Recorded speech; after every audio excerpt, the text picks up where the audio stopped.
Hey y'all, welcome back to another episode of Ryan and Robert Rants. Today we are continuing our ranked Superman series. Robert, which one are we going to be covering today? We are doing Superman 3. Superman 3. This is what it's all been Yes. leading up to, but not really. Spoiler alert, the sequel to Superman 2. Who knew? I know, right? Who knew 3 followed 2? Shocker. Yeah, so like Robert said, today we're going to be covering Superman 3. We have already, spoiler alert as he has already said, covered Superman 2 and Superman 1978, the OG. So definitely check those out as well. So just like as always in our rank series, we're going to go through the meat and potatoes, what we liked, didn't like. We're going to give it an out of 10 score. And then finally, just as we do with the entire rank series, we are going to be doing the tier list, which again, Robert's brainchild, the whole reason this series exists. This is all Yeah. him.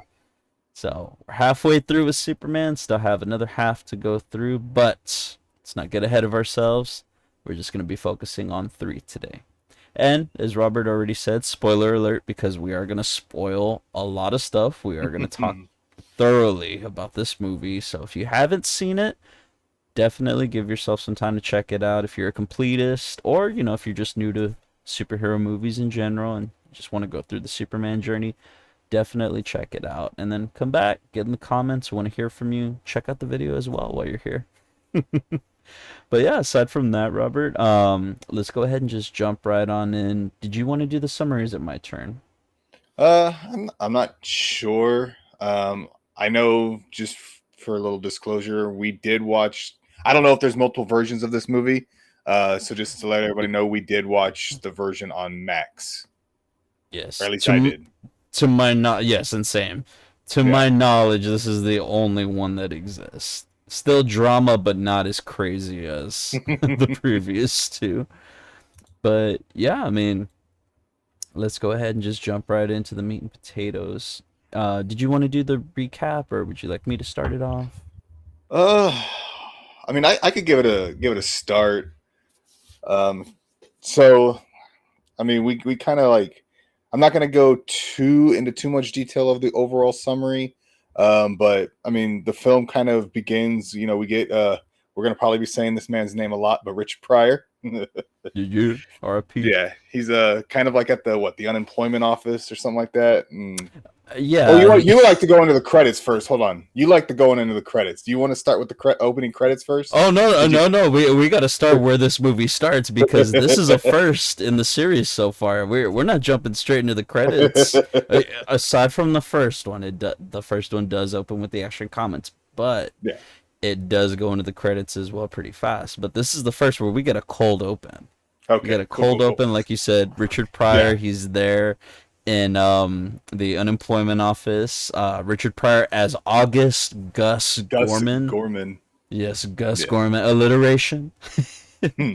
And he's talking to someone in line. He says that his previous employment was a kitchen technician. She says dishwasher. Yeah. Apparently he's been 36 weeks of unemployment. Yes. So And long. wasn't it? Didn't he get fired from that position after like minutes or something like that? Yeah, at a fast food restaurant or It something was like like 6 that. minutes, or I don't remember, but yeah. Yeah, 20. I think it was 29 minutes. Like Okay. it It was something was. in like the like but it was a short amount of time. Yeah. It's And a record. yeah, so he's there trying to get his unemployment benefits, and they're like, "Hey, you can't get him anymore," and they basically call him a bum without calling him a bum. Yeah. And we do get something that you'll never see ever again in the world: smoking in an office. Right. Yeah. Pulls out Just that a cigarette. Doesn't he just bum the like cigarette a. off the guy in line too? I'm not sure if he does. I think so. Either that or he gets the matches. I can't remember too much, but yeah, it's one of the. Yeah, I think so. Yeah, this is also the introduction of the yo-yo, which Oh yeah, yeah, yeah. yeah, we'll talk about that later too. But yeah, so he's lighting up right there in the office, The and OG this is fidget when spinner. for real. What's the last time you saw a yo-yo in the wild? It had a resurgence in like when I was in. I'm not gonna. Well, I'll date myself, but it had a resurgence like in the late '90s when I was like in middle school. I think it was like sixth grade. Yeah. With the whole Yeah, yeah, they were coming back because I mean, like Gaddy's and a Peter lot of people had Piper. yo-yos in like when I was in the sixth grade. Yeah, everyone was doing like the Eiffel Tower trick and stuff like Yep, that. and then it'd shoot back up and smack everybody in the face. Yeah. So when he's looking down at the after he strikes the match, he looks down at the matchbook and it says, become a computer programmer, earn big money, and you get like the Woohoo. music start, and he's just like, oh. Now we get to the opening credits. There we go. So I didn't time these credits. I had started, but I never went back to finish the opening credits. But it's definitely the weirder opening Yeah, credits where the because first this, two was similar, this one was not. It was yeah, yeah, the first two I feel like sort of set the tone to the movie, where it's space and all that. This one shows you that it's going to be more grounded on Earth. And I guess that's why they chose to do it that way. I don't know. Like I feel like the first two, it sets the scope with the music, the credits, coming in real hard. These they sort of just fade in, almost like a yeah. ghost. They're Um, definitely forgettable because, yes. like I said, I saw the movie like 4 days ago, and I do not remember the credits. You know what's not forgettable? Chris Reeve finally gets top Top billing. billing, yep. Finally, and then Pryor. I am shocked they didn't give Pryor top billing, Man, and then Chris that would Reeves. have just been such a low blow to Chris like that. Like it's just like, I mean, I get losing it to Marlon Brando and Gene Hackman when you're kind of like a pretty much a nobody during the first one, and then cool you bring back Gene Hackman, which I'm surprised they didn't really give Gene Hackman the and role at the end of the second one, but it does Yeah. like you know, but yeah, it's kind of a good. I mean, it's kind of a bittersweet moment, right? Like he gets top billing, but it's for Superman 3. Exactly. It took three movies for it, and it's like, Yeah. at certain points, it's just weird. It's just a weird opening. We get that weird opening montage with it too, with like that Rube Goldberg esque, a series of events of people finding themselves like, oh, this happens, this, cause and effect, just. But it also shows how naive the Metropolis citizens are. I mean that's been a thing since the first movie, right? And especially when we saw the second one and the big fight scene in the with the Zod and all them, and they're just like standing around, going about their day, and then everything's getting blown away, and everybody's just like I again when we always watch like the devastation in movies, you're always looking at the background characters. Is it staying true to what like the events, right? Are they acting to the events that's going on, or are they just there? And for these films, they're just there.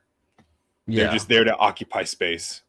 honestly. But then we get, hey, you had said how you would said just a second ago with Gene Hackman, getting the at least the end Gene Hackman, which Gene Hackman is nowhere to be found in this movie. Nope. Nowhere to be found, but there's something I do want to bring up later on. It. Let's see if I remember to bring it up. But we do get the end Margot Kidder as Lois Lane.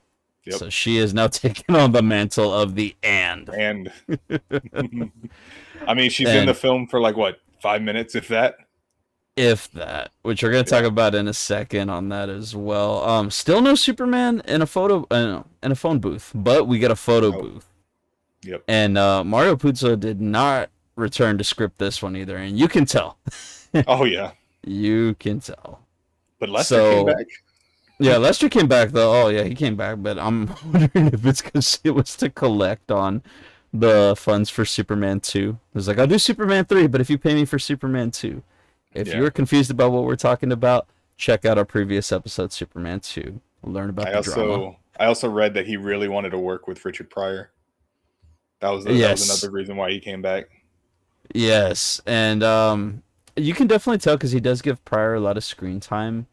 Yeah. Um, and it's such an interesting take, but I don't want to say too much just yet because there's some stuff I need to get out. But yeah, after the opening credits finish, it cuts to the Archibald Data Processing School.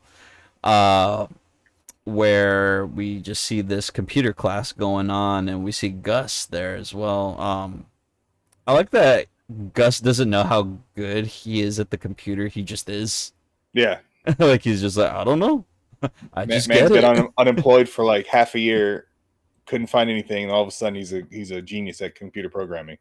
Yeah, hey, we all have our niches, right? It's like a But little yeah, savant. exactly. So, that's setting up what's getting ready to come a little later. Then we cut to the Daily Planet where Harry, Lois, and Jimmy are discussing Ross Webster, an individual who has received a Humanitarian of the Year award that Lois wrote about.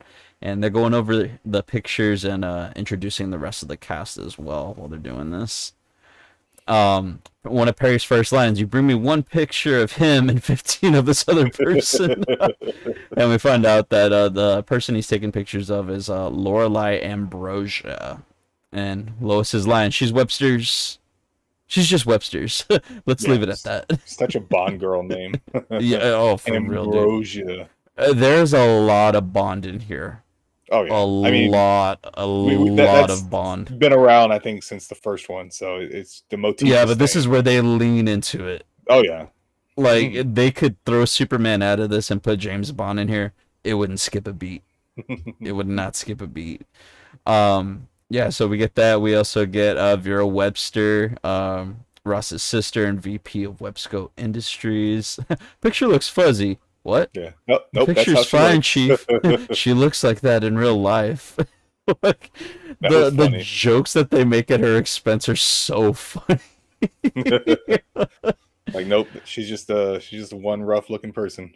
Exactly. And then we get another line from Perry where, he's telling Jimmy, he's like, why don't you have your camera with you and stuff like that? Like a photographer eats with this camera, a photographer sleeps with this camera.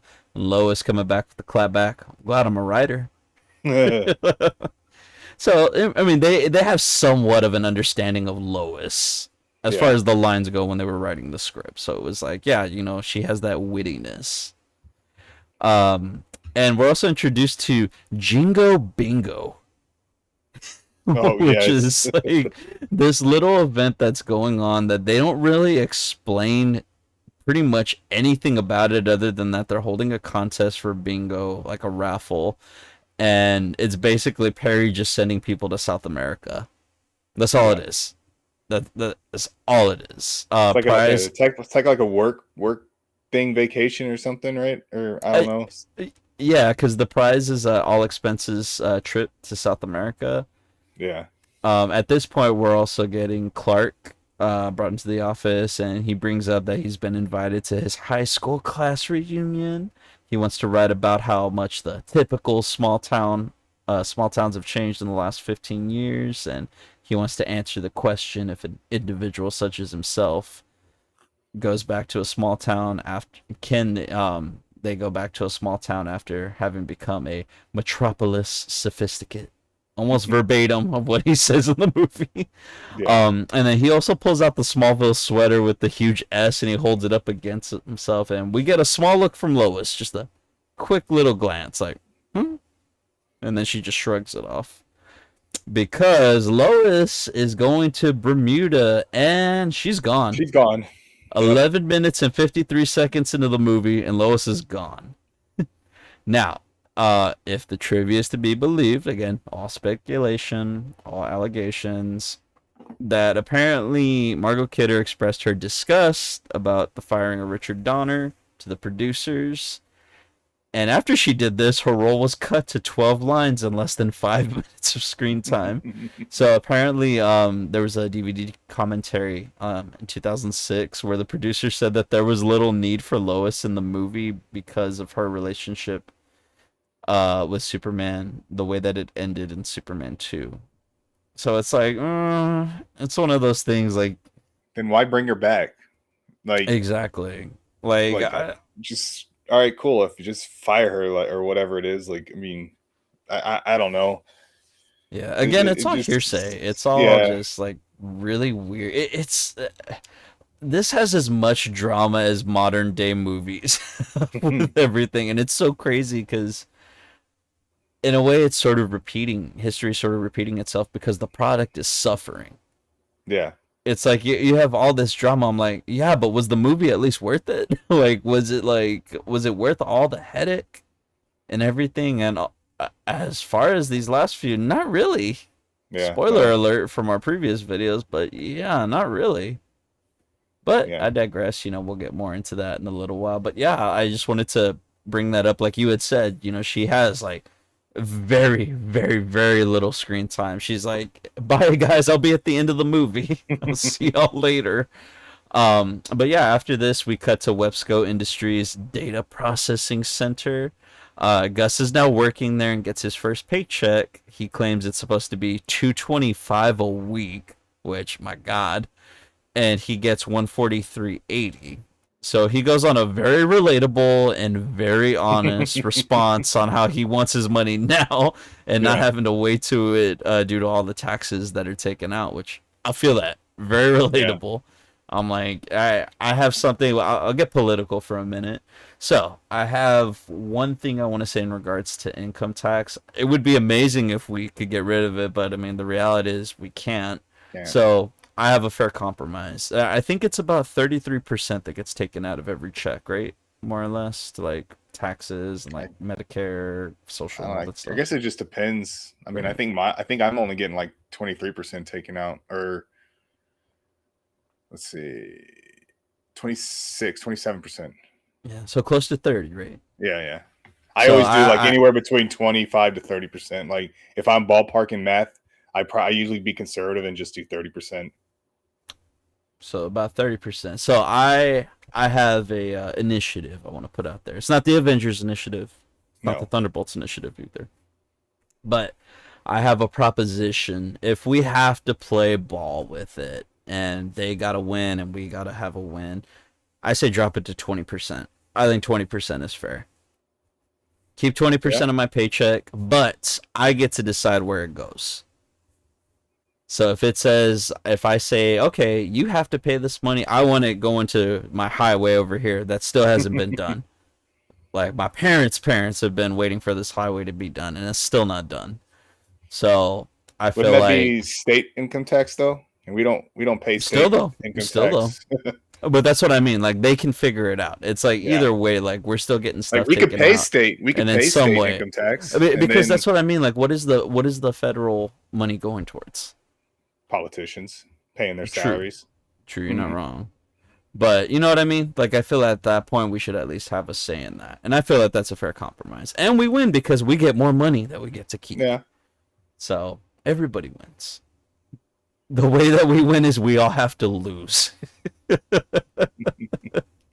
But alas, I digress. I digress. So Gus is talking with his coworker and his coworker tells him it's actually more like 143.80 and 1/2 cent due to the fractions of money being left over in big corporations because they like to round down to the lowest whole number. And both of us have worked for corporations long enough, so we can attest to this, especially for some who will remain nameless that used to like dropping down hours so that way you couldn't hit full time or your full Yep. 40. But yes, he states that it goes unnoticed because no one cares about that 1/2 cent, but it affects everyone, and the money's just floating around out there, and the computer's nowhere. So, this is where the story finally begins. So, Gus goes into the computer and he's writing out some programming. I don't know if you realize there's an error on the screen. What was the error? He misspells override. He only puts one R in override. And I'm like, and y'all let that go through, especially with programming, with computer programming. Like, come on. This whole movie Yeah. has to do with computers, and I'm like, they're not even base knowledge It's like, I of mean, what's this used. It's like, movie was like kind of, I like computers were just now what becoming more. I wouldn't say mainstream, but they were becoming more, easier prevalent, to. Yeah, relevant kind of like in yeah. modern So times, it's like quote unquote modern times. I'm just wondering if they just didn't have a consultant, or if it was everything, if the technology itself was just too new. It's like we don't really know if this is even possible or whatever. So We're just going, but still, spelling error. Come on now. Yeah, and it's like you just said about comparing the technology to then how it's newer, and how they use just the face value of what it is. Like, oh, here's the consultant that'll tell us a little bit about computers. It's like Yeah. the thing with RFID right now in movies. Again, like I told you, I'm still going through a watch through of the Blacklist, and they brought a RFID again.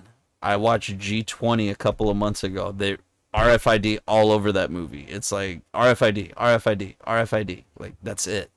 It's what's new. Exactly. It's like the dark web. Dark web. Letterkenny reference. Check it out. But yeah, so I wanted to bring that up. Then we cut to Clark and Jimmy on their way to Smallville. I love that we see Clark getting bored with Jimmy. Yeah. Clark's sassy in this one. Clark is really sassy, and there's something he does later that I want to bring up that made me laugh. But yeah, you know, it's just funny seeing him get bored with Jimmy talking, and then this is when we cut to a fire at a chemical plant, and then I love how Jimmy's acting all brave to him and wanting to get a shot of the fire, and he's like, "Come on, Clark, you gotta, you know, do this. You gotta step up and be a man," and like all this stuff. Yeah. And then he's like hanging off of like a scaffolding or something like that just to get pictures. I'm like, bro. Exactly. And then this is also when we get Clark using the police car to change to Superman. Again, we can't get a freaking phone booth. Like, well, not in the middle, not in the middle of nowhere next to like a random one. Come on, nah, random one. Like like Doctor Who's like little thing will just show up and just like, here you go. The TARDIS. Yeah. So we do have a voiceover line from one of the guys when he catches on fire. Ah, I'm on fire! Ah, help me! Ah! And then, like you said, we get Jimmy being an idiot and climbing onto a ladder to get a pick. It's like, come on, dude, come on. Yeah, this natural selection's coming in. Exactly. Honestly, spoiler alert: Jimmy should have died. Should just kill him. Let's count some bodies. Let's get some body counts up in there. Exactly. Ooh, steak sounds good right now. So this is when we get Superman with the scientist with the concentrated barylitric acid. And what this is if it heats up over 180 degrees, it'll make the fire look like a Sunday school picnic, is what he says. So as long as it remains stable, it's just ordinary acid, but if it heats up, it'll turn volatile. If it happens, it'll give a great cloud of smoke that eats through anything. Steel, concrete, anything. And then we get a shot of the firefighters yelling at Jimmy, "Hey, get off that!" He's like, "I'm just going to get a couple more shots." Idiot. Yes. And then he proceeds to fall and hurt his leg, and he's like, "Ah! Ah!" Then this is when we get Superman putting out the fire. Oh, it looks so bad. Using the leg to make a giant ice cube, since the water in the trucks ran out conveniently. And I like how it just melts immediately, like as he's like, he's like, he gets it the whole way, and just all of a sudden it melts in the rain. The magic of CGI. Yeah, I legit thought he was gonna like freeze like the whole lake and pick it up, and I'm like, you just killed the lake. Dude, he only picks a partial. Yeah, it's like a layer. He only froze like a top layer of the water, and I'm just like, okay. And he's like, "This will be enough." Yeah. And then what if it wasn't? Now you're going back again. So when it cuts back to the scientist, there's a sound that's made, and it's the same sound effect that Non makes in part 2 when he tries to use his laser vision to set the stick on fire, or when he's burning the side of the car with the little wood paneling in the second one. It's the same noise that I talked about before from Batman when he uses the buzzer on the guy to kill the guy in Tim Burton's Batman. So it's that same like high pitched like whirring noise. Yeah. But yeah, then we cut to the high school reunion finally. Class of 1965. You remember those days, Robert? Nah. I don't either. Nah. I'm not that old. I did see Smallville hats for $3 in the background. So they're trying to turn a profit. And we were also introduced to Brad Wilson, alcoholic. Oh, of course. The high school jock stereotypically always turns into a alcoholic. Oh yeah, oh yeah. We do get a weird scene during this moment though, like right after. There's a really weird, unexpected crotch shot on the DJ. I don't know if you noticed that. I was just like, okay, No. that's in there. He's like, I guess it was just to show him dancing, but it didn't look like he was dancing. Yeah. Enter Lana Lang, Annette O'Toole herself. Now, I've never, spoiler alert, and not spoiler alert, but hot take and shocker for everyone. I've never seen an episode of Smallville.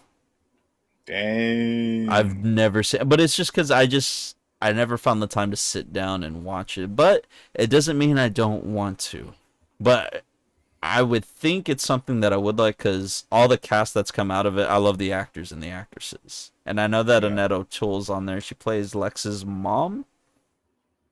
Yes. I think she's Clark. I think she's Martha. Is she I'm Martha? pretty sure she's Martha, yeah. I haven't seen it in a while. I'm pretty sure she's Martha. Yeah, because it's one, like I said, that I definitely want to watch. Is it on Max? I would think, right? I don't know. I know that when I first I started Oh, it's on watching it. Hulu. Oh, okay. It was that's weird. It was I think it was like 5 or 6 seasons in when I started watching it. And like that first season, maybe it's kind of it's a typical like monster of the week type formula. So it's like like kind of a slog to get through like the first season. And she did play Martha Kent. You are correct. Nice. Yeah, And because man, I then- love Michael Rosenbaum, dude. Yeah, he's great. He's so freaking good.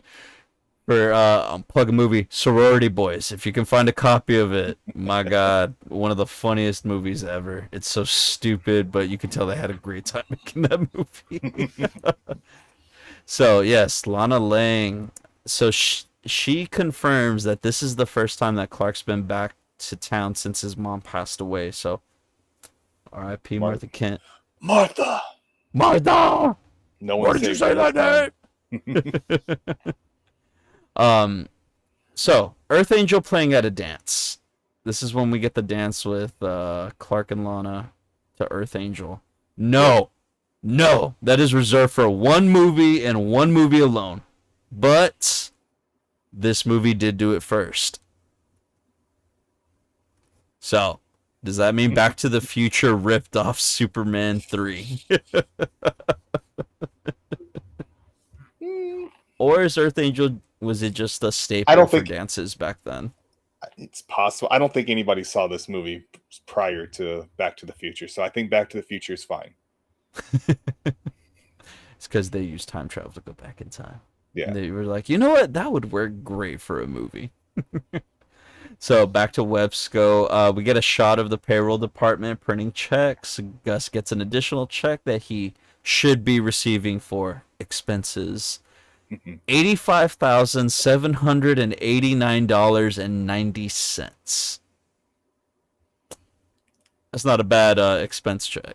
No. Do you think that's for the week? Like that's the unpaid money? That's a good question because I don't know if they show. Well, yeah, because they never established if he's paid weekly or bi-weekly. We know what he makes a week, but yeah, they don't ever tell you how often he gets paid. So, man, if that was for a week, imagine bi-weekly. Oof. Oof. Yeah, we'd really go full time with this. Retire right now. Do content every single day. Which, check out our other videos as well if you'd like. We'd really appreciate it. So, back to Smallville. Clark helping Lana clean the school dance. She says that the potato salad was left out, and she's talking about leftovers. Makes me kind of scared. Is Lana the type that, it's fine, it was out 24 hours. Just nuke it, it'll be good. Potato salad, nah. No, Lana. Uh, No. She does make a reference to Metropolis as the big apricot, which, yeah, that did get a chuckle out of me. She also reveals to have a son named Ricky, and she has a job as a secretary, and she's a homeowner. So, what, y'all? You can yeah, have it all in the 80s. I'll say, Today, yeah. not so In the much. 80s. No, not today. Yeah. And then we get Clark starting to play Earth Angel on the piano while they go back and forth about their love life, which I did like that little back and forth that they have about, like, oh yeah, there's, just that little banter that they have. It's very Clark and Lois in a way, but I like the way that it's portrayed in here, which, I mean, we all have a great weapon. Yeah. And is definitely what the vibe was for that. Um, and we get a final line from Lana about, years later, you can look at someone and think, well, I guess that's the one that got away. Been there, Lana. Been there. Enter Ross Webster. 30 minutes into the movie, and we're finally going to get the actual villain himself. So he finds out that the 85,000 is missing, which I like that they still rounded down. They were like, that's 789.90. We'll just. Yeah. We don't acknowledge that. He says embezzled, which I don't know if you've ever seen the Flintstones movie with John Goodman. Yeah, it's been a minute. It's been a while. Yeah, It's been there's a a while. line where they talk about embezzling, and it's just anytime I hear the word embezzle, I just automatically go back to that scene in my head, which we will talk about at a future date. Something is coming that we will discuss. Also, we get Vera Webster entering. She has a couple of funny lines where she says, "By whom? That's what I want to know. By whom? Whom?" She's very over the top. Oh yeah. But I love it though. Like, it works. It works for this. And Webster, Vera, get a hold of yourself. Nobody else ever will. Again, just taking cheap shots at her. And we get another line from Ross when he's talking to the guy that brought it to his attention. He says, "My old friend, you were yesterday. Whoever pulled this caper is tomorrow." Again, they're setting them up like pseudo Lex and friends. Yes. That's all it is. We have your Miss Tessmacher with Lorelai, but it's sort of like combined with Otis at the same Yeah. time. A little bit of Otis with Gus. I don't know. You know what I mean? It's just like a weird amalgamation of them, and it's sort of like, Yeah. hey, we couldn't get them back, so here's the third string. And then Lorelai's referred to as his psychic nutritionist. Doesn't even make sense. It doesn't. And I like she's told, if you don't mind, we're trying to hold a meeting here. Well, why don't you try holding your breath instead? Maybe you'll turn blue. Ha! Improvement. Pay attention, people. I'm about to take a human life. Like, again, it's just the banter is just, it's very Lex. It's very Lex, Otis, and Miss Tessmacher. But, Yeah. it kind of works. I will give it that. It kind of works for this.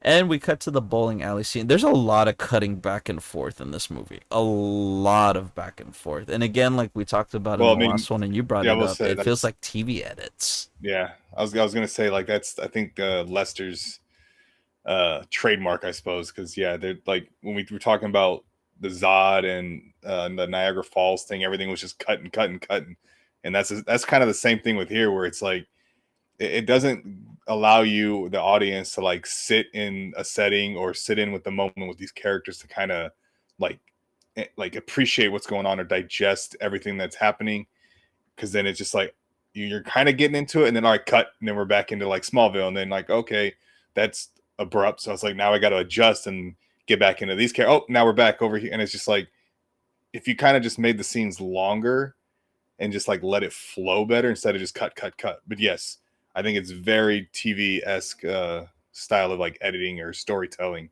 Because I mean, in a TV, you have like 42 minutes if it's an hour long, 30 minutes or 22 minutes for a half hour.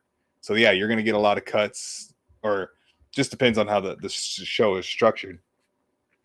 But Yeah. yeah, it just was not working at all throughout this film. Yeah, and it's I love what you just said about how some of these scenes needed to be longer. There's one we're going to talk about in a little while that I feel needed to be shortened. I actually, because I've seen this movie a couple of times, so most of it, like, it rejogs my memory on some scenes. There's one scene that I did fast forward through just because, like, I've seen the scene and it takes way too long, but we'll talk about it in a moment. But with the bowling alley, oh, excuse me, bowling alley scene, uh, it's such an out of nowhere scene. It does have some really funny lines though. There's one from Lana when she's talking about Ricky, and she says, "It's not that he's small for his age. How'd you like to be the only kid in town without a father?" Oh, the '80s, Yep. small town '80s. And she also has another line where she's like, "Oh, look, he's stewed to the gills in the middle of the afternoon." And Clark, "Gee, all he had was chocolate milk." Lana referring to Brad. This is also when we get Brad trying to step in as a pseudo stepfather to Ricky, which, I mean, he's got the alcohol down, so. Yep. But yeah, he's trying to go, and Clark's like, no, just let the boy, do his thing. And this is when Ricky's rolling the ball down, and Clark sneezes to shoot the bowling ball down the lane, which I'm pretty sure it went through the wall too in the back. Shattered all the pins. And honestly, like, in that scene, I know the next is Gus meeting Webster, but had he been getting off the bus, if he would have just seen like the bowling ball flying past him, I think it would have been perfect. But alas, like I said, this is when Gus does meet Webster. The yo-yo from the beginning returns real quick. They're having a little conversation. There's a line that he says that Webster says to Gus, which I love. I'm curious if you could fit that in a movie today, and I would love to hear it. He says, What do the young folks say today? Dig where you're coming from, brother." No, no, you cannot say that in today, Oh unless my it's a god. movie based in like the 70s. Oh god, I would love it. Please bring it back. Please. No, Yeah. please don't. Just out of pure cringe. And then we get Richard Pryor being Richard Pryor with the rotating bar, very young Frankenstein. Yeah. Um but yeah, I I mean, I I feel feel like like, the entire movie was Richard Pryor just being Richard Pryor. yeah, and I kind of feel like it's overdone in here. I feel like Oh it's yeah. too much comedy. Hmm. Which, ironically, if again the trivia is to be believed, Richard Pryor took this on wanting to have more of a serious role, Yeah. but they ended up leaning into the comedy, and I wonder how he really felt. I mean, I'm pretty sure he still supported the film, but it makes you wonder. Yeah. You know what I mean? I Because think I think there's he some. no I think he said in like in his memoirs or something where he thought the script was bad, but I mean he took the role because it was like a $4 to $5 million paycheck or whatever it was, but he was hoping it would, you know, kind of transition him into more, dramatic or serious non comedic roles. But I'm like, at the same time, I mean, I suppose you as an actor are probably going to be doing what the director tells you, but at the same time, the director wanted to work with you. I mean, you're Richard Pryor. I'm pretty sure you can be like, hey, I don't want to be, we can do a little comedy, but I want to try it this way. Like I felt like Richard Pryor he had a he was a big name already at this point in his career, Oh where yeah. not with acting or anything, or I mean, I don't know, I don't really know his filmography, but as a comedian, I'm pretty sure he had a lot of sway where he could be like, no, let's try it this way. Yeah. So I mean, he had, and again, if the trivia is to be true, apparently around this time is when he was going through a phase in his life. We'll leave it at that. Where, Yeah. yeah, let's just say uh, there was a lot of snow type stuff involved. There was a lot of skiing. Yeah. A lot of skiing. So who knows? But yes. Yes, yes. So this is when we have they're having the conversation, and this is when it's revealed that Webster wants to destroy the coffee crops in Colombia. And it's all because he wants to gain control. That's all it's about. That's what Yes. the whole movie is about, is Webster just wants to control certain areas and certain factions of the world. Just so that way it's all about money. Yeah. That's all it is. Because Bottom he doesn't line. have enough. He doesn't. His sky high penthouse office thing that in that office, like, not enough. He wants to control every sector in the stock market. Mm-hmm. Like, enough is not enough, apparently. And we do get a really funny line from Gus to Webster when Vera enters, and he's like, "You didn't tell me your mother was gonna be here. I'm his sister, his baby sister." Again, like it's the little jokes about her appearance, which is so funny, but she doesn't even look that off. That's the funny thing No, about it.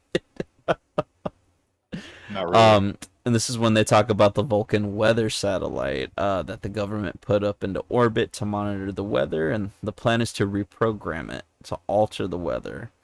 So again, we have another cut back to the Daily Planet, and this is just to show that Perry's still doing the Jingo contest, and Jimmy made it back with a broken leg. And we also see, this guy and his wife that, won the trip. One. So we'll cut back to them in a little while, because now we got to go back to Webster and Gus again with the cutting. So again, they're formulating a plan of that. They need Gus to go somewhere so remote that it won't be tied back to them in order to get this done. And it cuts to Gus getting dropped off in Smallville. Again, like I said, this would have been perfect to see that bowling ball just go It's flying past. like very convenient. They have an office in Smallville, which, guess who the Exactly. security guard is? And speaking of convenient, we get Lana exiting the grocery store and Clark hitting Gus with the car door. And then we cut to a picnic scene, which it's funny because you can hear like thunder and all this stuff roaring, and they're like, "Let's go have a picnic."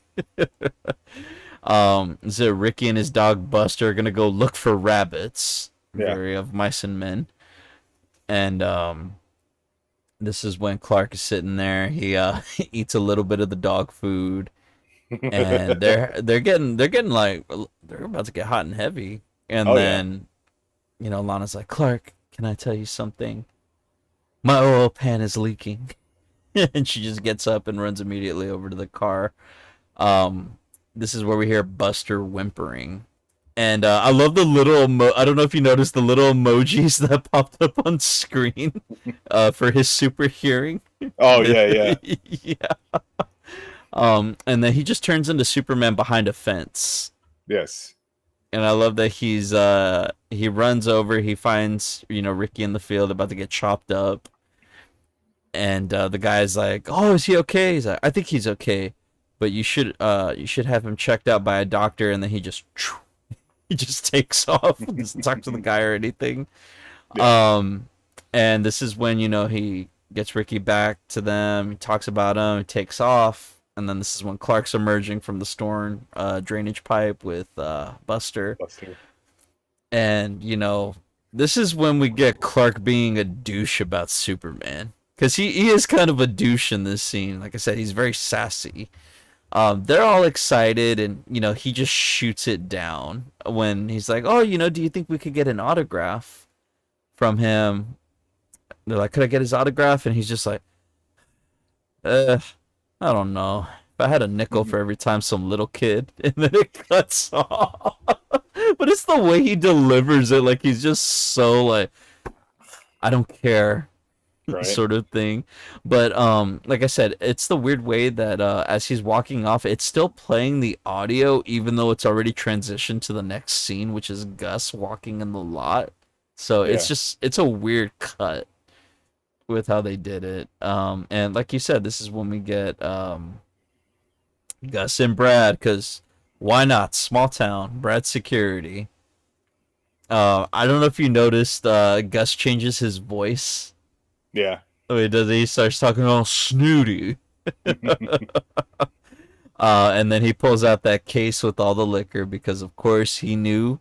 I wonder Yeah, if he knew Brad was an alcoholic and that was the way in, or if he was just gonna do it regardless to whoever he encountered. I mean, it Um, would make sense you would do research on this, but I mean, there was nothing shown about the planning of this. It was just like, here you go. yeah.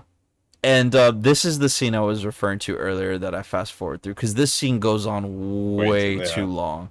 Like this yeah, eats up a good amount of time that could have been used, I think, probably towards I would say building a little bit more of the relationship with Lana and Clark because it feels like they dance around it a little bit, but they don't really ever have those moments where it's like the two of them yeah. aside from when they're cleaning up. But I feel like that's what they need if they're gonna establish her as a new love interest.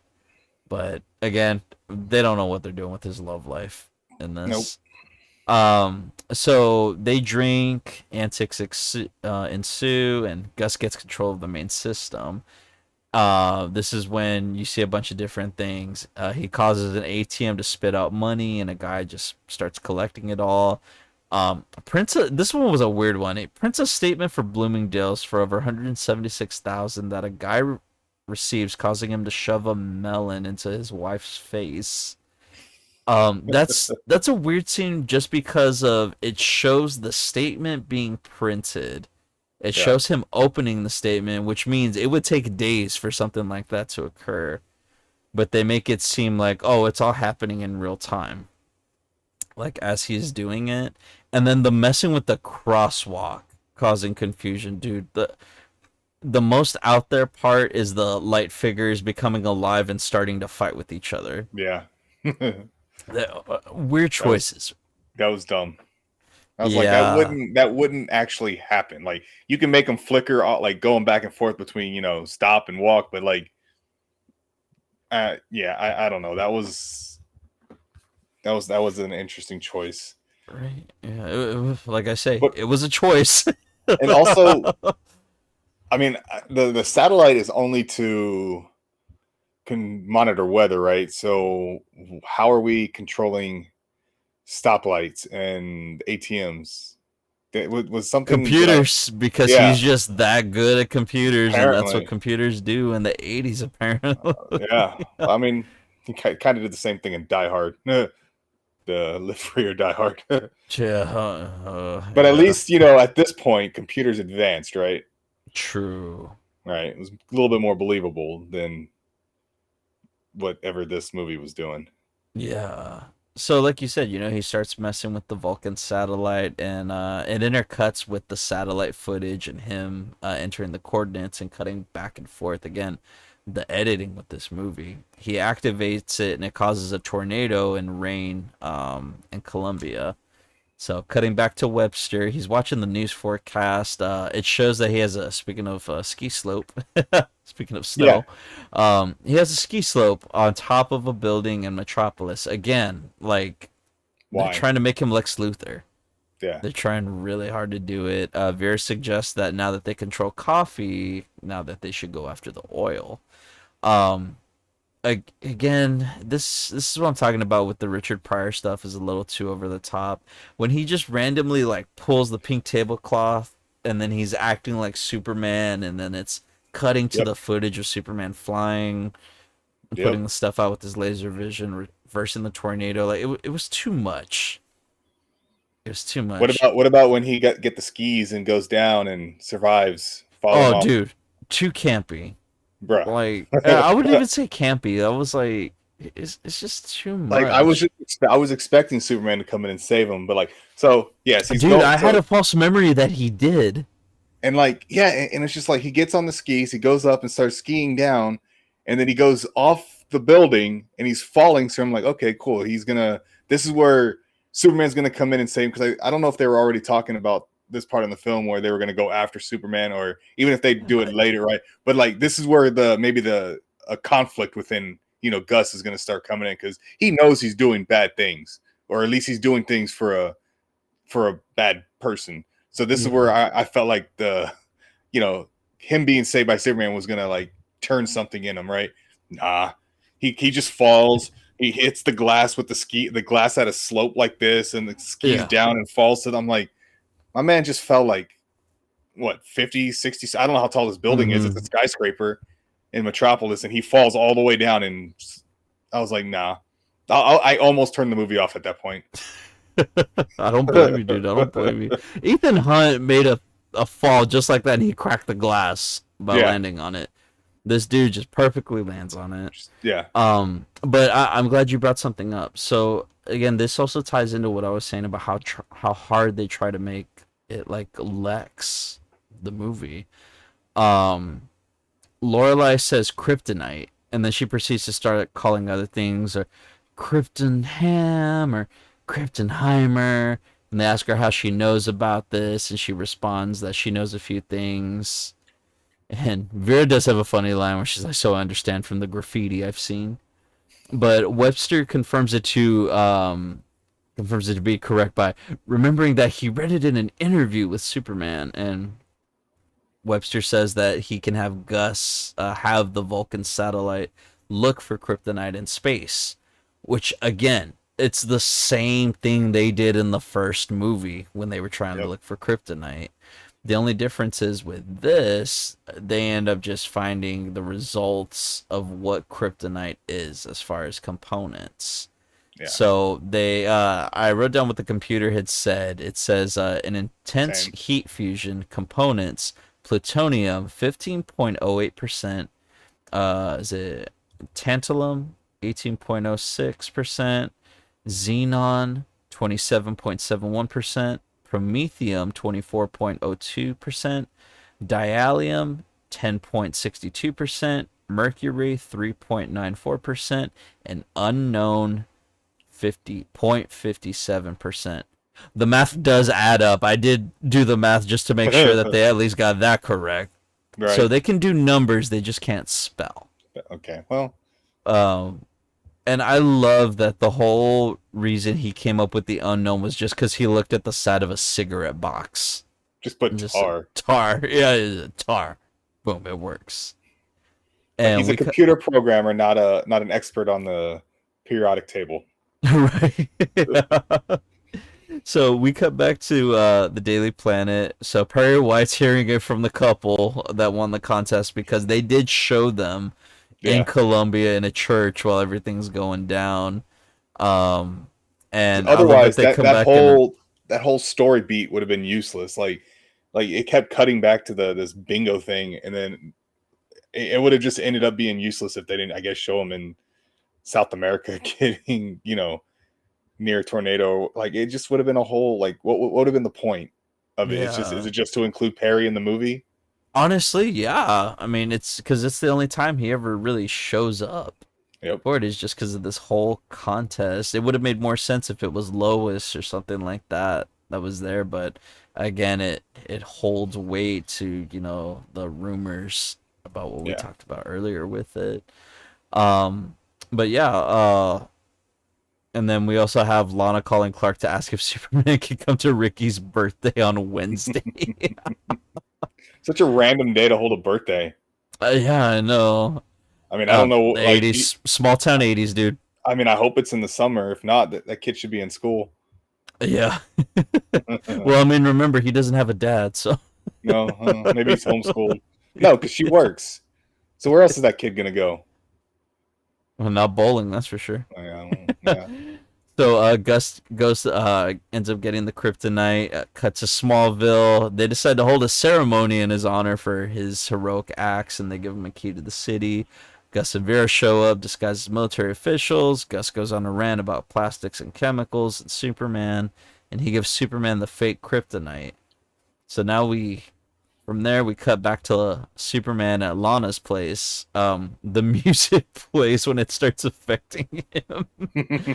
And I like Lana tells him, there's an accident on the bridge, and he just shrugs it off and he says, "I'll get there. I Yeah. always make it in time." And then he proceeds to hit on her. And I love how uncomfortable it shows her feeling too. It's just like, this is how we're gonna illustrate that Superman is bad now, and this is what tar does to your body, I guess. Right? We were very pro smoking in the first two movies, but not so And much in now this one. we couldn't get those sponsors. So he finally, I love that he realizes he's like, wait, no, let me get here. And when he gets to the truck falling, he gets there and he asks, how he can help, and they say, not much now. Only you were here a minute ago. Like they're kind of douches about it. Yeah. And he's like, yeah, Like no dude good. can't be dude can't be everywhere. I know. It's like, what were y'all doing? Yeah. Y'all just sat there and watched. Exactly. And then this is when we get him flying to Italy and the creepy music plays and he readjusts the leaning tower. We get him blowing out the Olympic torch. And this is when we get into the next plan where Webster wants Gus to stop oil and hold it hostage so that way he'll have complete control over it. So he's basically just trying to get all the ships, tankers, and all that stuff into one part of the ocean. And then he has everything else stopped. Again, like I said earlier, this scene is very Bond with the plan, the maps, the layouts, like all the stuff that they have there. Super Goldfinger, super Goldfinger. And then this is when Gus says he wants more, and they're like, "Oh, more money." He's like, "No, I want a computer built that'll do anything that you tell it." So, the sound the sound that plays on the map for the tanker is so video gamey. Sounds like freaking was it Galaga? Yeah. So, from there we cut to Metropolis and Lorelai's chilling on the Statue of Liberty. Dude, this scene is so just like, close your eyes, kids. Superman arrives and he's like, don't expect me to save you. I don't do that sort of thing anymore. And, they're having like this weird, but the dialogue is very, very weird in this scene. Yes. And the one thing I did right is, Superman, he's like, what do you have in mind? And then we get the super bulge right there in her face. Like, it's like, yeah. And she's like, lots of things.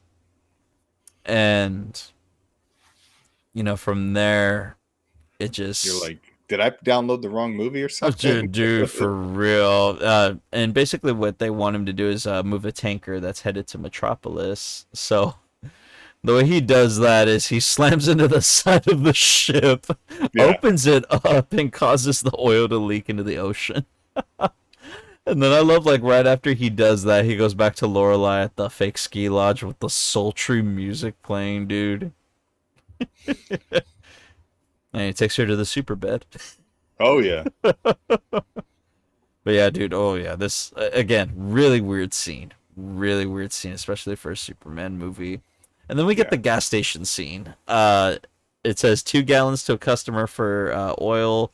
Guy cuts in line, jumps out of the car, and then starts beating up the guy that was already in line. But again, I think this is all just to illustrate that, oh, look, Gus just happened to be there in that diner overhearing everybody talk about everything that's going on and him starting to get, a conscience and be like, oh my God, like maybe I shouldn't be doing this. We get a helicopter bringing in a container to the desert. Lana on the phone with Brad saying that she can't go on a date with him. And then we cut to St. Louis bar where Superman is pouring some Johnny Walker Red Label and flicking peanuts into the wall and mirror. Yes, yep. He's rocking the stubble. He's laser in the mirror. I love how we hear a random guy, hey, Superman's drunk. Which I'm almost certain Superman cannot get drunk. I'm not sure, but it seems very... I don't know. Probably I don't think not, he can. right? Yeah. I don't know. Like Steve Rogers. Yeah. Just burns up fast, but in this case, since he's alien and whatnot. Yeah. I don't know. I mean, maybe. I don't know. I just always imagined he wouldn't be able to get drunk. Yeah. Depressed, maybe. Drunk. Yeah. Probably not. And I love his just, what are you looking at, huh? Just all and I love watching him run down the sidewalk. It's just a way to show like how something has been affecting him, and we got to make Superman bad, but we're not gonna make him go that far, right? Yeah, we'll spill a couple of probably a million gallons of oil in the ocean, but we're not going to show him like doing anything, that's going to cause and is like human harm, right? Yeah, he's not killing a kid or a cat or Yeah, something like yeah. that. He's not going full Homelander. No. Jump. Right. But yeah, this is when we get Ricky's also saying, "Oh no, he has super hearing. He can hear me. Come on, Superman, come on." But I didn't write down what he says, but basically he's just like ah ah, and then this is when we get Superman yelling in the scrapyard. He's like, ah! And then we get Clark Kent emerging from his third eye. Oh yeah, like you said, this movie makes choices. Yeah. I'm not gonna say they're interesting or good, but they made choices. So they have like a little back and forth fight. I guess this is their way of saying, oh, this is his internal struggle. Um, so when Clark gets knocked back, he does go flying. I don't know if you notice, his body distorts a little too far backwards with it. So it just looks really, really janky. The drunk Superman, get up, come on, come on, get out, come on, come on. Just like all feral and whatnot and all drunk. I will say Chris Reeve played an amazing drunk. And then this is when Clark gets thrown into the danger acid, which we just randomly have, in a scrapyard. Yes. Jumps out and blows it into, or Superman gets thrown into the danger acid. And then this is when he jumps out and he blows it onto Clark. Drunk Superman. It sounds like he has like a little bit of a New York accent coming out too when he's doing that. Yeah. I wonder if this is the. I think did Reeve get a writer's credit for this? Because I want to say maybe this was. Not this one. I know he got one for 4. Spoiler alert: 4. He does. He does. Yeah. So I was wondering if this was like part of it. This was part of his top billing, as he can actually do some acting. It just says David Newman and Leslie Newman. It's the writers. Screenplays. Yeah. We do get a little fist smash into his hand after crushing Clark's hand. Yeah. And then the tire toss. And then I don't know if you noticed the Blade Runner poster that's behind Clark while he does it. Yeah, there's a Blade Runner poster just chilling up on the wall.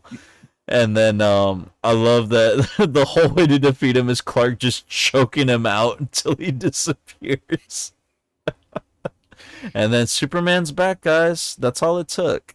Yep. Just gotta get drunk and then fight your demons. And that's what brings you back. That's the message of Superman 3. Yeah. Get drunk.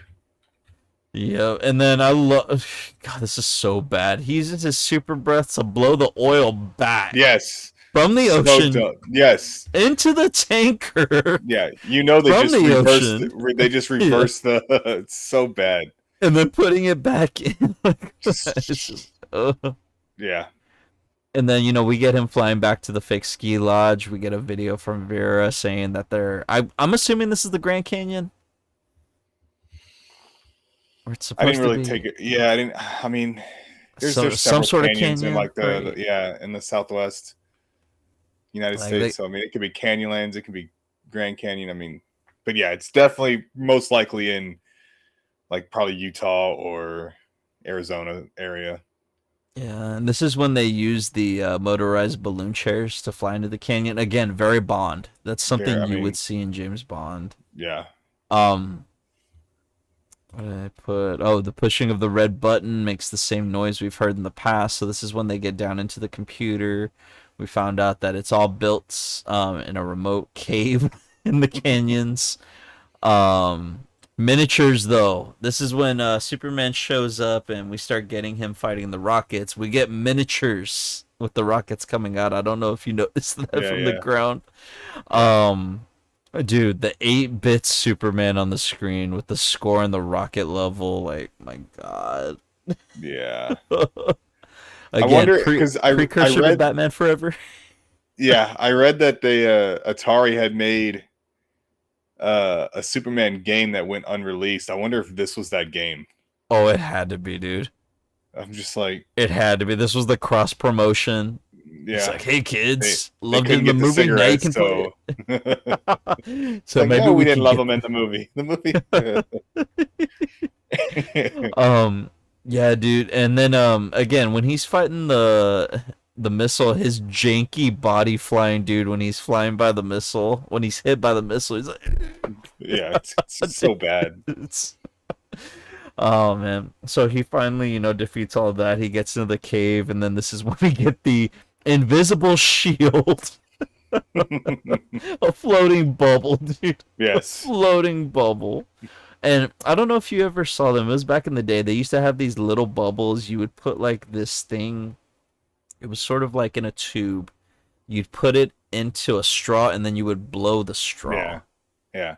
I don't know if you remember those, but that's exactly what that bubble looked like.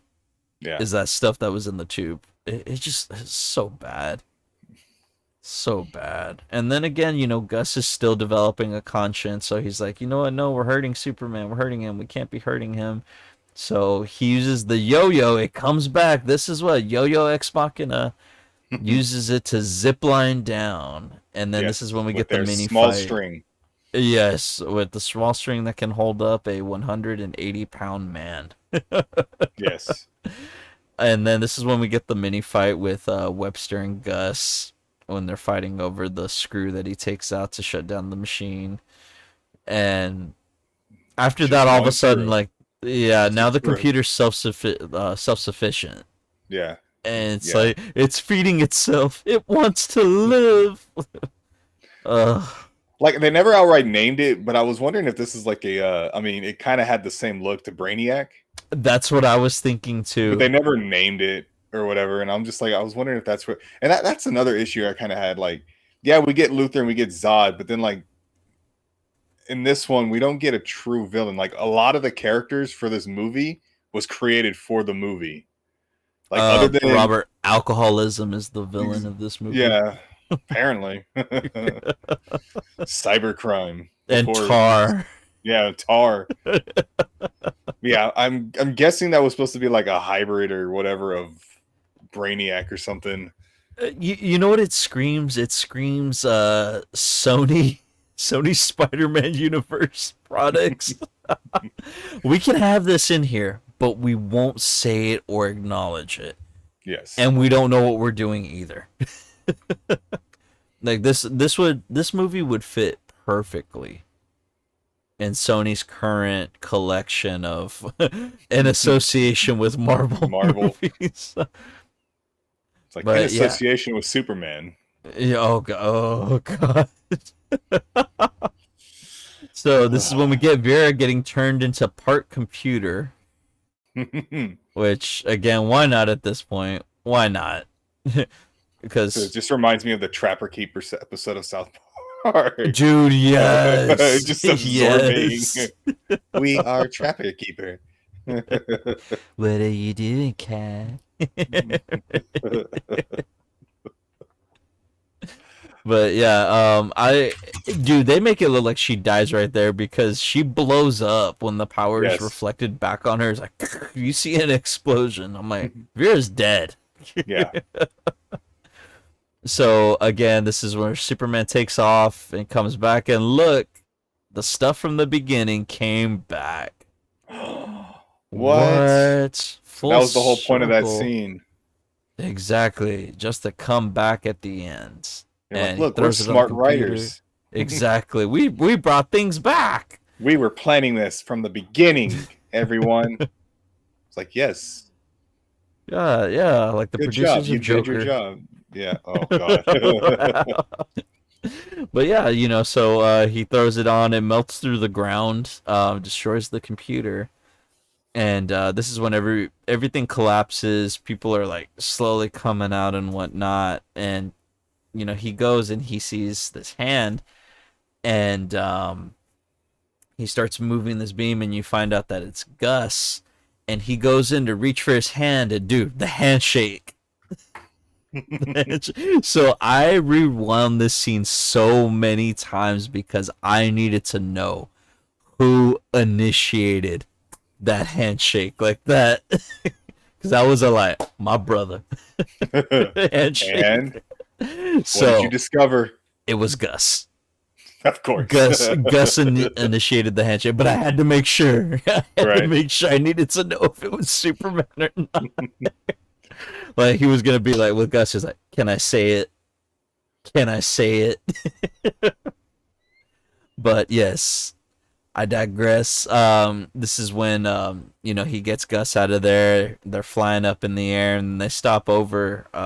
Is this the same junkyard that he was I think so, or yeah. coal mine that he was having the fight in with I himself?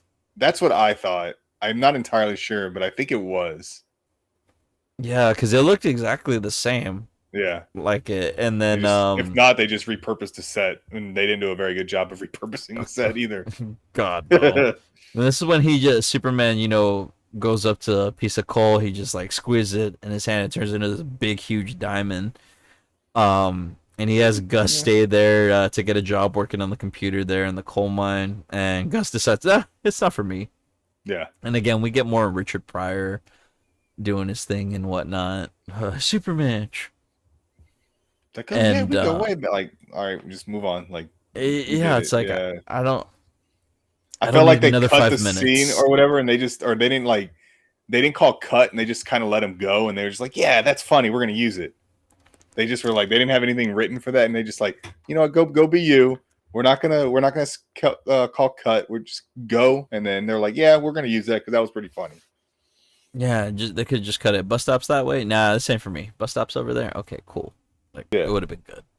I will say this, that diamond that he ends up, going back as Clark. He meets up with Lana and Ricky, and he gives Lana a ring.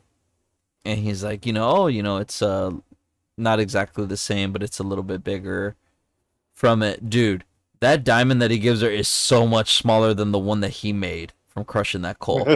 yeah, because the one he made from the coal was massive. Yeah. It was a huge diamond. And he just gives her like this decent size, but still like, come on, Clark. Yeah, Come on. but at the same time, it's still Clark giving her a diamond ring. Like, it's like, come on, buddy, are you like? You only went back there like a week ago. Exactly. And again, the 80s. The 80s. I guess. Different times, man. Different times. I guess you can just pass it off as, Clark Kent's, mild mannered, country boy type personality. Yeah.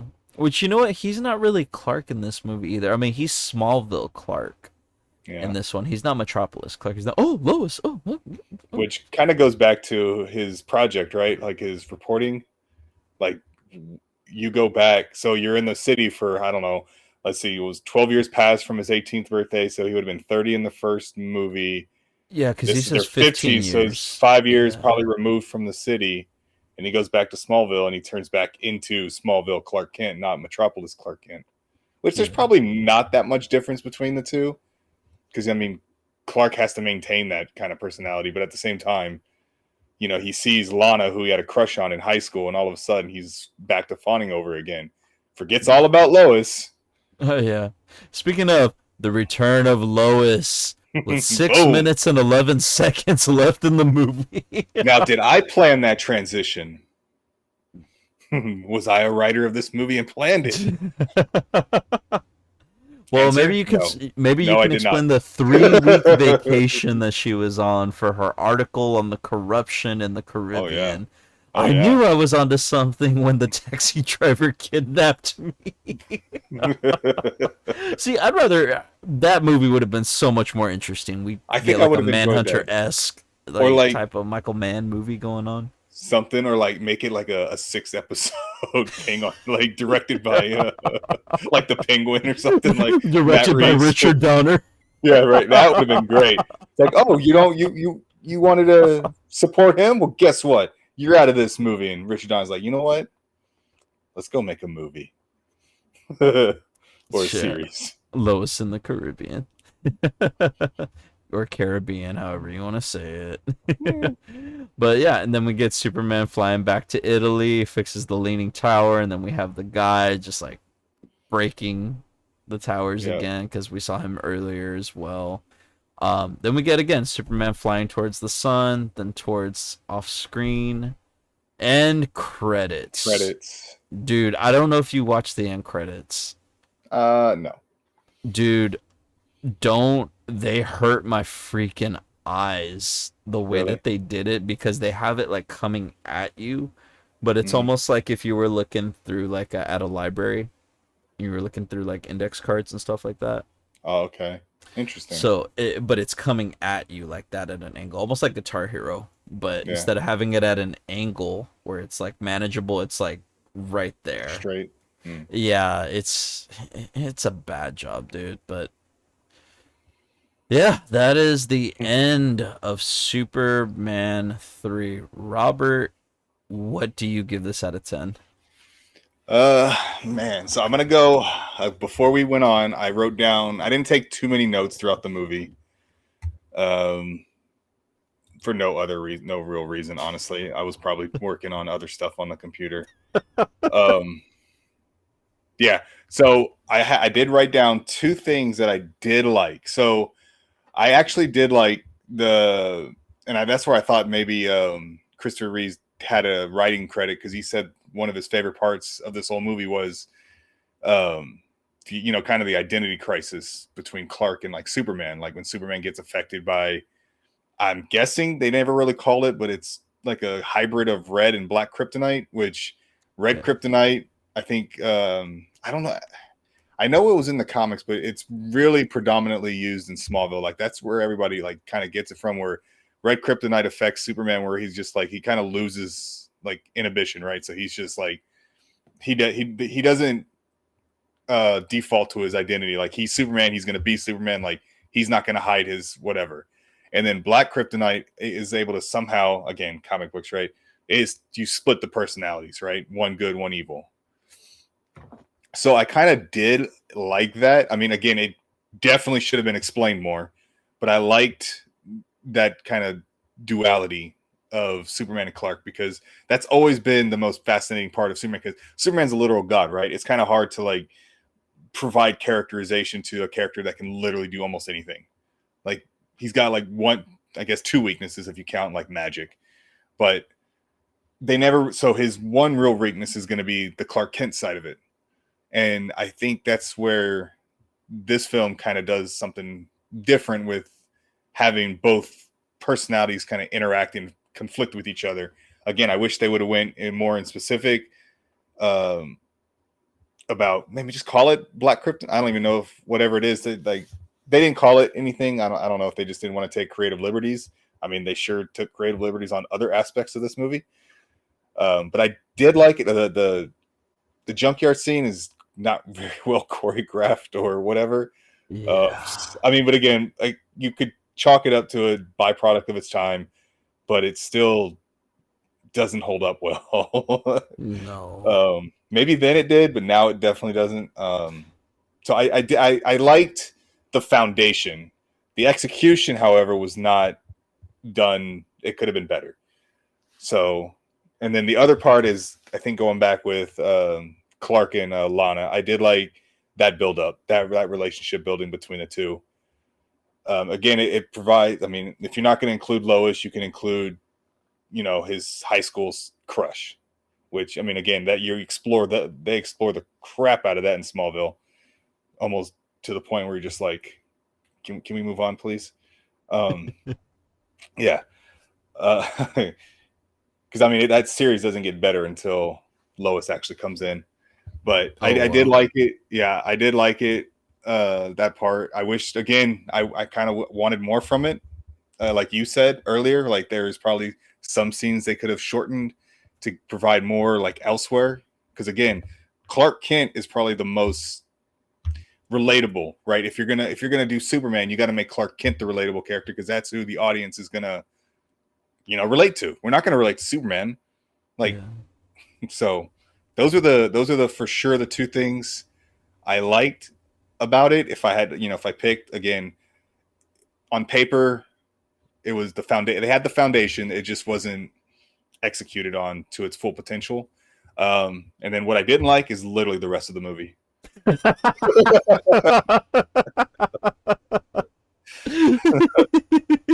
I mean, Yeah, I the mean, villain's forgettable. I mean, I honestly already forgot his name. Who is it? Ross Webster. Forgot his name. But again, he's just a Lex Luthor ripoff. yeah, Nothing against the actor, right? It's you can only do so much with what the script is, and I mean, even Christopher Reeve, Richard Pryor, they all said, even Margot Kidder said the script wasn't that great. This is I don't know, got this from the trivia, but I'm assuming at some point they said it because Richard Pryor had his memoirs, Christopher Reeve has his memoirs, but yeah, I mean, it's just a Lex Luthor ripoff. I mean, Richard Pryor was just almost to the point of unbearable in this movie. Like, I mean, I get you want to work with the guy, but you got to know your audience or like you're supporting characters in this kind of film. And I'm sorry, he was not it. yeah, But yeah, I mean, Brainiac, if that's what we're calling him, wasn't execute. I mean, it would have been a cool idea, but that's a tough villain to crack, especially back then, yeah. given computers is his thing. Like he's an art base. I don't, but I don't know. So out of 10, all that said, out of 10, I was kind of curious what you would rank it out of 10. Let's see, man. I had a 4 out of 10, but now all of it, I think I'm just gonna drop it to a 3.5. And Wow. again, it's there are aspects of the story I liked. I just wish they just I don't know what the issue was. The effects were garbage, or I won't say garbage. Um, they're definitely a downgrade from the previous two movies, Yeah. especially the first one, because the first one looks so much better than this one. Oh yeah. And like The I don't, I mean, I don't, color, the yeah, action, the tone. I don't know the budgets of these, but I mean, I'm assuming the budget was higher.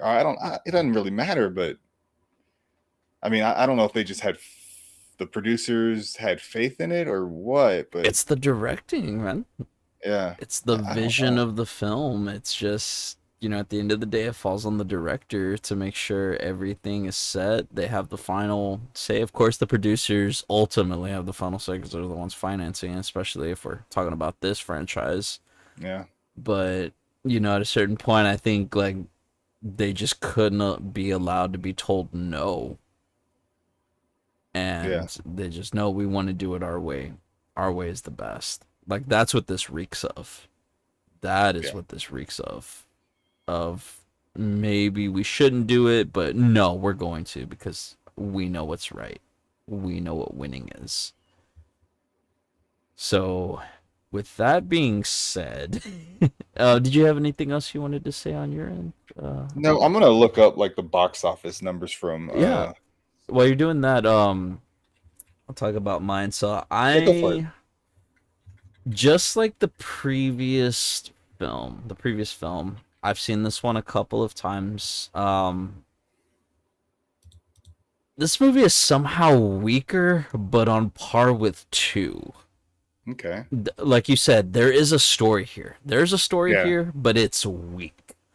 Having Lois not be involved hurts the film. Nothing wrong with Lana. I love Annette O'Toole. This one is very, very much Lester. Very much a Oh yeah. Richard Oh Lester yeah. joint.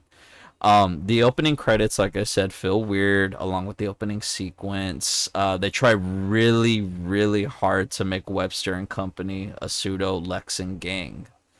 Like it's like I Yeah. said, down to the whole Kryptonite scene. They literally reshoot the Kryptonite conversation from the first movie. Richard Pryor is and was a great comedian, but he was too much for this movie. Yep. And like I said earlier, I was shocked he wasn't top billed over Chris Reeve taking a back seat again. This movie does feel very bloated with a lot going on, making the runtime feel a lot longer than it actually is by far the cheesiest one so far. Mm-hmm. So with that being said, I gave this a 5.5. Okay. Because like I said, it's still semi, like I said, there's a story here, it's just really weak, Yeah. but it's still semi entertaining. And I use semi very, very, very strongly. I did want to plug one thing. I know we were talking earlier about Richard Pryor. There's one movie that I want to plug that Richard Pryor was in, and that we will have to discuss one day. And that movie is Brewster's Millions. I don't know if you've ever seen it or you I know haven't what it seen that one is. now. I've heard of it. Yes. So I love that movie so much that I finally tracked it down on Blu-ray and I have it coming in tomorrow. So Nice. I should be getting it tomorrow. That movie, just quick off topic. The first time I saw that movie on Saturday nights, like well into like the evening, like 1 a.m., 2 a.m. on CBS, what they would do is they would play a movie. And it was sort of like, it would always be an old movie. You never knew what kind of movie it was going to be. This is before like the TV guide and all that stuff. This is when I just had the five basic channels. I miss TV So, Guide. dude, oh, dude, for real. Just Simpler times, man. man, just I used to like every time it came in, I used to just read it to see what was coming on. I was like, I don't like because HBO would when we ended up getting HBO because we never had it growing up. But then when we ended up getting HBO every Saturday night, always debuted like a new movie. Mm-hmm. And I was just like always going to, and then even when the TV guide on satellite, became whatever, and as you'd always go, all right, what's coming out Saturday? Just Just for whatever, scroll yeah, just fast. for whatever reason, yeah. It was always cool. It's like, what new movie's coming out? Not that I would like sometimes even watch it or whatever, just what new movie was coming out. The excitement, the Yeah, anticipation of looking forward to something. yeah, Like it's a feeling that it's so hard to explain to people that you had to be there. You yep, had to be there to experience it. Speaking of TV guides and stuff, do you remember Weekenders? yep. Yeah, dude, I have Every a Friday, box. Yeah, I have a box somewhere full of nice, Weekenders, full of nice. them from like 2001, like all the way up. Used Like to I read all collected those that, until they all the stopped film making them, dude. reviews. Yeah, Yeah, all of them. Back when they were going back and forth between the Chili Peppers to the yep. Stars for the rating Stars, yeah. system. It was Yeah, dude. because they Oh, had two reviewers. Was it Larry Ratliff with the Chili Peppers? I Why does that believe name sound familiar? And then I think Ebert was so. the Stars. Yes, and it was always cool to see the movies that were in there. There's Yeah, one. Again, super off topic, but I have to put this out there because I don't know when we're gonna talk about it again. Um, you want to talk about a Mandela effect? There was one time when I was a kid. I always loved looking in the paper, like like you said with the Weekenders. I always liked looking at the showtimes. I don't know why. I just always liked looking at them and seeing that page with all the movies and the yeah. The entertainment. theaters in the area. Yes, and there was one time I looked in there. There was a misprint in the paper, and they had printed movies and showtimes from like 6 years prior. Oh wow. And I don't know if I ever saved that paper, but it was like a weird thing that I was like, I thought I was having a stroke or something like at the age of 6. And I'm just like, what? But yeah, it's one memory that it just sticks with me whenever I think about movies and newspapers. But yeah, with Brewster's Millions, like I said, I'll let you borrow it when I get it. Just a quick like synopsis of the movie.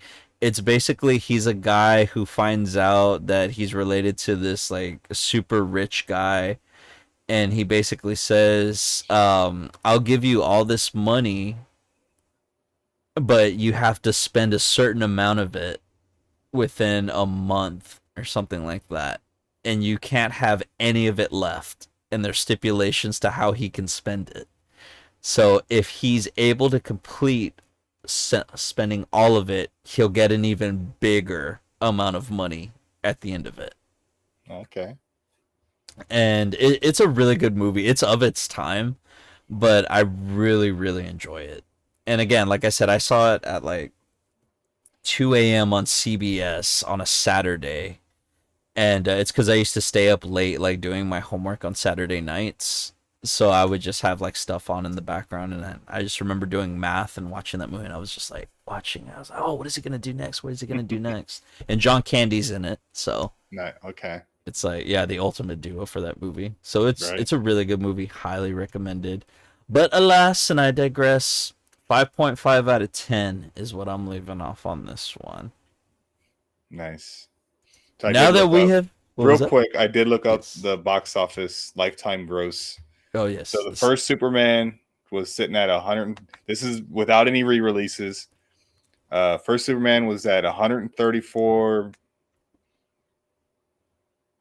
million, right? So and it max theaters 817. It made that much money from only 817 theaters. Like as that's opposed to now, crazy. movies get released in like 4,000 theaters. Thousands. Yeah. Yeah, because I'm like looking at like Superman Returns with 4,065 theaters, and then Superman 2 108 million. So you can kind of see a decline, and that was more theaters.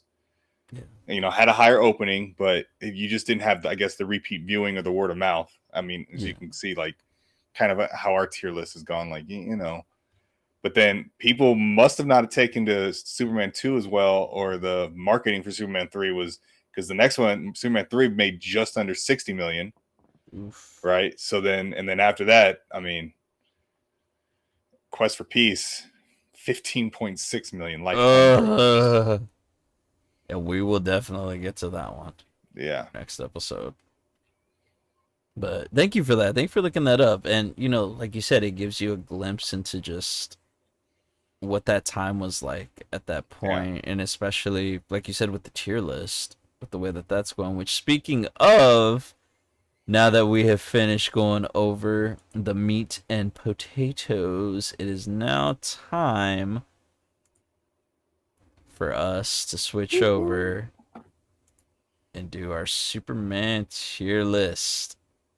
So All right. you went My first last time, I believe. So I guess I have the honors with this one.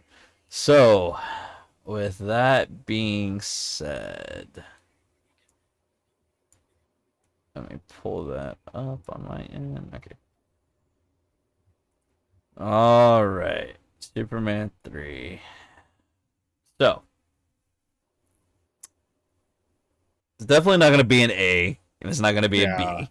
no. Um, this one's a little difficult for me because, like I said, it is on par with 2, but again, the story is really weak. So, having said that, but it's still semi entertaining. So, I either want to go C minus or D plus. And that's where it gets fun because it's sort of like I wish I could go in between these. But I feel like I'm gonna be in the same conundrum when I do mine. right? Like it's just like I just want to put it like right in the middle because it's not better than the second one. No. The second one is better, and you have the second one's not that great, but I mean, you it's could like just put it at the end, like right there at C, that's what I but was it's like thinking. at the end of it. Yeah, That's why we also give it a numbered rating, right? So it's like if you had yeah, if you had like say you had like 10 Superman films, like you could have like 4 in C tier, but Superman 2 is for sure the better of them, and this one's probably the worst. But here we just got these 6 films, so it's like if you throw it in the C tier, then you're kind of putting it in that same category, but at the same time, Superman 2 is better. yeah. So it's like, you know what? I'm gonna go C. Okay. It's a C minus. It is a C C minus, a very C minus. minus minus. Yes, the minus of minus, like on the verge. Like it just It's a sits, like I said, in So between when I that was in shadow realm. school, I don't know what the grading is now, but when I was in school, elementary and middle school and all that stuff, a C was a 75 to a 79. A B was 80 to 89, right? So a D was 70 to 74. Yeah. If based on yours, would you say that's probably like a 74.5 and the teacher was just like, "You know what? We're going to round you up to a C." Yes, Right? that's a fair assessment. That is Okay. a fair assessment. Yeah, we're doing averages, and we really don't want to hold this kid back Yeah. for Like this. kids going to the summer. We want to make sure he's passed and he's not going to get grounded for the whole time and has to do summer school. You know, Yeah. teacher might be going into retirement, so they're like, don't care. Yeah, yeah, honestly, that's the best way to personify my assessments. Nice. Okay. Your turn. Because having said all that, where's it at right here? Okay. See, I mean, I did myself a favor by rating it kind of low. So well, I mean, we already know, right? Like for sure, Oh, A tier. absolutely not. S. Oh, the greatest movie. I mean, so we already know based on ratings, it's going to be below Superman 2. And it's not, for me, it's not a C tier. I was kind of, Oh. for a movie to be an F tier, like it literally has to be unwatchable for me. Like Yeah. there's not many movies where I will just stop watching. There have been some, and those are for sure Fs. There'll be other movies where I'm just like, nope, this is awful. And I watch bad movies. Yeah. People, I watch bad movies for fun because I know it's going to be bad. I've seen some of them with him. Bad. But I know they're going to be bad, right? Yeah. It's like I'm talking like maybe even a notch below, weekly sci-fi movies, right? On the Sci-Fi Channel. But like you know what Sharknado, you're going in for with that. You know what what the stakes are. You're like, yeah. Like you know what the score is. You're like, I know you're what like, I'm doing. looks like a cool poster, decent synopsis. This is gonna be terrible. I'm gonna watch it. Yeah, it's like going to McDonald's and getting a hot and spicy. Like, I know it's horrible. I hate the way it's processed, not made like it used to be. It's But not I'm gonna be still good gonna. for you. It's Yeah, not, and I'm still gonna eat it, and I'm it's still gonna be cheap. happy still. Like Yeah. back when you can get them for $1, you go spend $5. Like you look. Yeah. So I don't think it's an F, but I think I'm in that same line of thinking where it's like 69.5, and the teacher's like, you know what? We're just gonna up you to a D, so you don't like D's in my house. C in my household was bad, right? Anything Oh, below that, A's and yeah. B's, or I'm grounded, right? When Yep. I was growing up. Same. So and again, 80 or above. I don't know what the grading system is nowadays, but so I'm gonna say it's a 69.5 rounded up to a 70 in terms of what I would consider, if we're going like basic grading levels back in our day. So I'm gonna slot it right in the right in the D tier. I was combining words. It's also It's very late at night right now, and it's been a very low spectrum.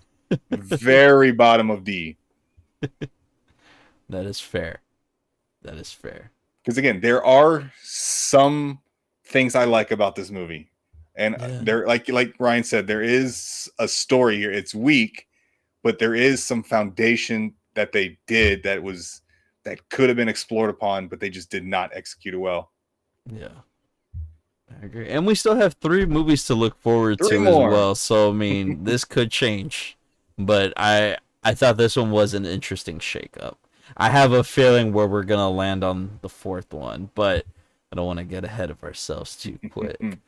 But aside from that, Robert, was there anything else you wanted to discuss about Superman 3? No, I think we did a pretty good job.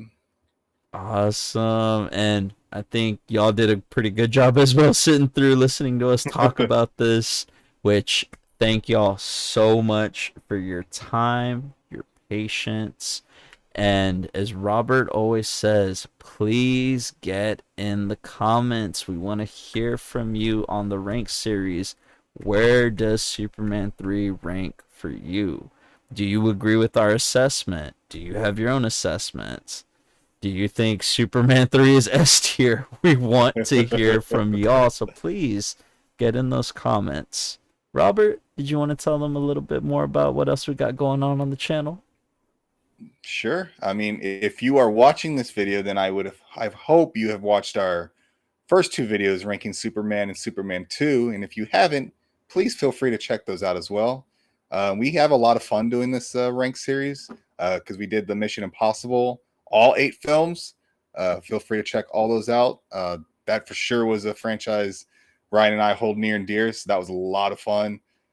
You can probably tell with the length of those videos, but again, it's a franchise we hold near and dear to our hearts. So we put a lot of work into those.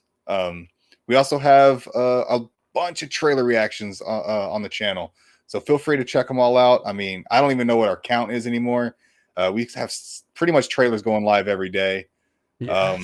So, and it's a little bit for everybody, right? Every genre. We don't discriminate. We like everything. I mean, you just heard me just say how many times I watch bad movies. I don't discriminate. I watch everything. Everything. But yeah, feel Everything. free to check it all out and let us know. Get in the comments and let us know if you'd like to see something different. If you'd like to, I mean, hey, maybe we'll even do a poll. What's the next rank series we will do? We have one already lined up. We already have one lined up. Oh yeah, we do. But you know, is there a series you want to see us ranked? Let us know. Get in those comments. We will respond.